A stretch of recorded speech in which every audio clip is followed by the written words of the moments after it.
ఇప్పుడు విశాఖపట్నం నిన్న చూసినట్లయితే కాగ్నిజెంట్ అనేది ఒక పెద్ద సాఫ్ట్వేర్ కంపెనీ అనేది నారా చంద్రబాబు నాయుడు గారు, లోకేష్ గారు నిన్న శంకుస్థాపన చేయడం జరిగింది, ప్రారంభోత్సవం చేయడం జరిగింది. అదే కాకుండా అనేక రకాల సాఫ్ట్వేర్ కంపెనీ కూడా శంకుస్థాపన చేశారు.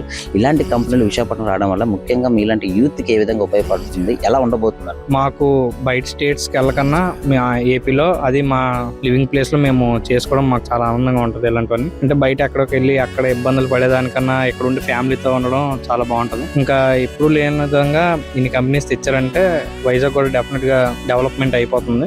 చంద్రబాబు నాయుడు గారు ఏ విధమైతే హామీ ఇచ్చారో ఈ విశాఖపట్నాన్ని ఒక ఐటీ హబ్ గా, నారా లోకేష్ గారు కూడా ఐటీ హబ్ గా మార్చేస్తాను అని ఏ విధంగా చెప్పారో అదే విధంగా ఈ అభివృద్ధి కార్యక్రమాలు జరుగుతుంది, కంపల్సరీ జరుగుతుంది. ఎందుకంటే ముందు మనం చూసాం హైదరాబాద్ అంత డెవలప్ అయిందంటే చంద్రబాబు గారు అని, ఇది కూడా అతను ఉన్నారంటే కంపల్సరీ చేస్తారని నమ్మకం అయితే మాకు. చిన్న 1 year లోనే డిఎస్సి అయిపోయింది, దానికి కూడా అపాయింట్మెంట్ కూడా చేస్తారు టీచర్స్ ని. ఇంకా ఐటీ సెక్టర్ అంటే మొన్న సబ్మిట్ కూడా అయ్యింది. అతను ఐటీ ఫీల్డ్ కి అతను కరెక్ట్.